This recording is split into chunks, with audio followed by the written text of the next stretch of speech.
when I lived in Los Angeles and, you know, I was up and coming, I was at the Comedy Store, you know, that's where I got my feet wet. You know, that's where I grew up. And I had a day job to support comedy because I was started off there as a waitress. And then I quit waitressing and did comedy at night. And then I got a day job. So I sold fitness equipment at this store in Encino called Busybody. I don't even think it's there anymore. It sells home and commercial equipment. So one day I'm stuck in traffic. It's horrible getting to because I lived in Hollywood and I was driving to the Valley and it was just like a horrible traffic day. And I was about 20 minutes late opening the store. And there was this tall, pretty blonde lady and her trainer waiting outside. And I was like, oh my God, I'm so sorry.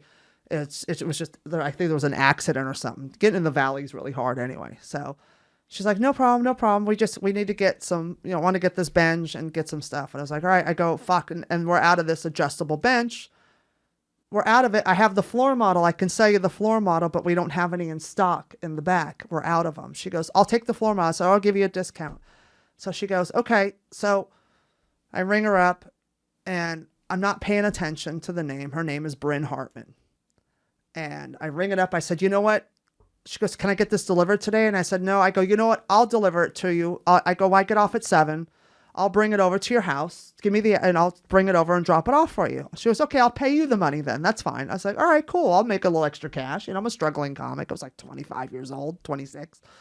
So I was like, all right, cool. Or whatever age I was. So after I get off work, I put the bench. I had a convertible 1970 Volkswagen Bug. So the top came down, the bench is sticking out of it. I'm driving down Ventura Boulevard, going into Encino, and I make a right turn in these gorgeous homes. So I pull up in front of the gate and I buzz the gate.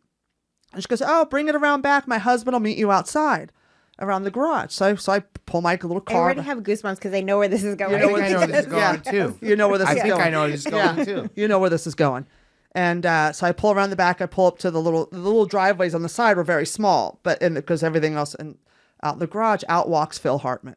And I was like, holy shit, Phil Hartman. I'm like, and it's connecting. And this is when Rogan was on news radio. Like that was the big show. And I was like, oh my God. And he shakes my hand. Such a doll. What a beautiful light he was. And his wife was just trash. But anyway, God bless her. And so I bring it in the house. He goes, I'll help you carry it. I go, it's not that heavy. I go, that's what, whatever. Okay. So he helps me carry it in. I'm like, in my head going, it's fucking Phil Hartman. I'm like, I work at the Comedy Store. I'm a comic. I'm friend, your friend. And I'm like, in my head thinking this stuff. And they're like, you want something to drink? It was in this little side room, this little work she was turning into a gym.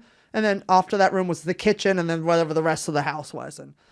And all of a sudden I kept feeling this negative fucking energy. And all I could hear was get out of this place now, duck and run. I'm like, you have those little fights in your head with the voices. And I'm like, but tell him you're friends with Rogan and you work at the Comedy Store. You're a comedian. Tell him. And all I kept feeling was something pulling on me to get out of there quick.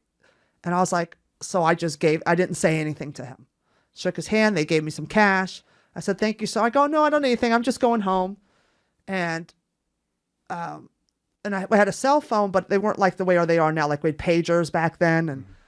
And I get in the car and I listen to the pager message or the cell phone message. And it's Paul Mooney, who I opened for many years, who was like a father to me. And it's Mooney. Homie, I'm just making sure you're okay. I don't know why, but I need to check on you. And I was like, I'm fine. I go, that was weird. So I get home and I call him. I go, I'm fine. I just got home from work because I just was worried about you. So I wanted to check on you. And I'm like, okay, I'm good.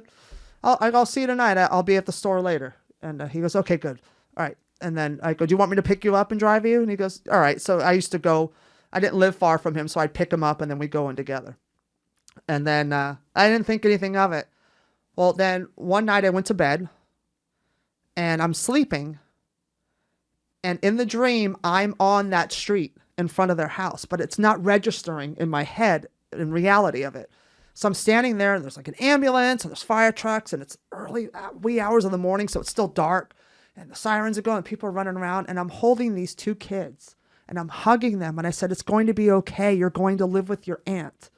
Don't worry. Your aunt's going to take care of you. And then she came up and they went with her and they went to the ambulance to make sure they were okay. And then I woke up and I got out of my bed and I walked through my living room to go in the kitchen to make coffee. And I was like, that was a heavy dream. Like, what the fuck was that? and I couldn't figure it out. And I turn on the TV and I sit down to drink coffee, and on the news is that scene. And I couldn't even breathe. I'm like, I was just there.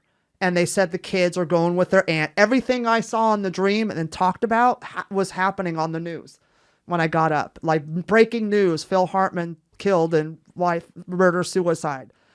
And everything's flying in my head and I'm panicked. And I was like I didn't know what to do. Like that was I never told anybody. I told Cindy, but now I'm telling everybody. Well, there goes that secret, but that was so creepy. How long do you think it was between delivering the gym set to the murder? It was less than a month, maybe 3 weeks.